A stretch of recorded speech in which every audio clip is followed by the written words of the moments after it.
అసలు నాకే ఎప్పుడెందుకు ఇలా జరుగుతదో అస్సలు అర్థం కాదు. మీషోలో ఎప్పుడు బట్టలు ఆర్డర్ పెట్టినా మోసపోవడమే తప్ప ఏమీ లేదు.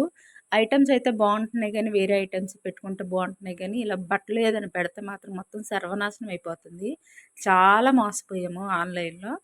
ఇంట్లో దుప్పట్లు లేవు కదా అనుకోని నేనేం చేశానంటే బయట కొందామంటే అసలు అవ్వట్లేదని ఈసారి మీషోలో ఆర్డర్ పెట్టాను దుప్పట్లు. రేటింగ్ ఎలాగున్నాయి, దీని క్వాలిటీ ఎలాగుంది అన్నీ చెక్ చేసి మరీ పెట్టాను. క్వాలిటీ చూసి మరీ ఆర్డర్ పెట్టాను. ఆర్డర్ పెట్టిన 2 రోజులకే నేను ఊరెళ్ళాను. అయి వచ్చేసరికైతేనే మా వారు తీసుకున్నారు. అప్పుడు నేను ఊర్లో లేదు కదా! చెక్ చేసి రిటర్న్ ఆప్షన్ పెట్టడానికి. నేనొచ్చేసరికి రిటర్న్ ఆప్షన్ కూడా అయిపోయిందనమాట. మా ఆయనకైతే తెలీదు కదా! క్వాలిటీ ఎలా ఉంటది, ఏంటి అనేది తెలీదు కదా అతనికి. నేనొచ్చి చూసుకొని చెక్ చేస్తే మాత్రం అస్సలు క్వాలిటీ బాలేదు. ఈ రెండో దుపట్టయితే మాత్రం ఎంత దుమ్ము పట్టేసిందంటే, మరి వర్షంలో తడిసిపోయి బూజు కట్టేస్తే ఎలా కట్టేస్తదో అలా కట్టేసిందనమాట. అస్సలు బాలేవు. ఇప్పుడు రిటర్న్ ఆప్షన్ కూడా పోయింది. ఏం చేయాలో అసలు అర్థమే కావట్లేదు.